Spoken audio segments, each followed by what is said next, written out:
కీర్తనల గ్రంథము 39వ అధ్యాయము. నా నాలుకతో పాపము చేయకుండునట్లు నా మార్గములను జాగ్రత్తగా చూచుకొందును. భక్తిహీనులు నా ఎదుటనున్నప్పుడు నా నోటికి చిక్కము ఉంచుకొందుననుకొంటిని. నేను ఏమీ మాటలాడక మౌనినైతిని. క్షేమమును గూర్చి అయినను పలుకక నేను మౌనముగా నుంటిని. అయినను నా విచారము అధికమాయెను, నా గుండె నాలో మండుచుండెను. నేను ధ్యానించుచుండగా మంట పుట్టెను. అప్పుడు నేను ఈ మాట నోరారా పలికితిని: యెహోవా, నా అంతము ఎట్లుండునది? నా దినముల ప్రమాణము ఎంతైనది నాకు తెలుపుము. నా ఆయువు ఎంత అల్పమైనదో నేను తెలుసుకొనగోరుచున్నాను. నా దినముల పరిమాణము నీవు బెత్తడంతగా చేసియున్నావు. నీ సన్నిధిని నా ఆయుష్కాలము లేనట్టే ఉన్నది. ఎంత స్థిరుడైనను ప్రతివాడును కేవలము వట్టి ఊపిరివలే ఉన్నాడు. మనుషులు వట్టి నీడ వంటి వారే తిరుగులాడుదురు. వారు తొందరపడుట గాలికే కదా.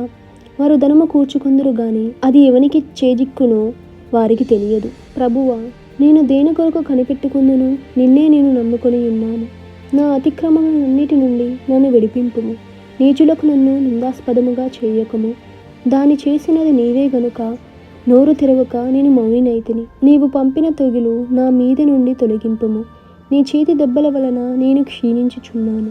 దోషములను బట్టి నీవు మనుషులను గద్దింపులతో శిక్షించినప్పుడు చిమ్మట కొట్టిన వస్త్రము వలె నీవు వారి అందము చెడగొట్టెదవు. నరులందరూ వట్టి ఊపిరి వంటివారు. యెహోవా, నా ప్రార్థన ఆలకింపుము. నా మొర చెవియొగ్గుము.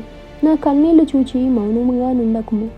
నీ దృష్టికి నేను అతిథి వంటి వాడను. నా పితరులందరి వలె నేను పరవాసినై ఉన్నాను. నేను వెళ్ళిపోయి లేకపోక మునుపు నేను తెప్పరిల్లినట్లు నన్ను కోపముతో చూడకుము.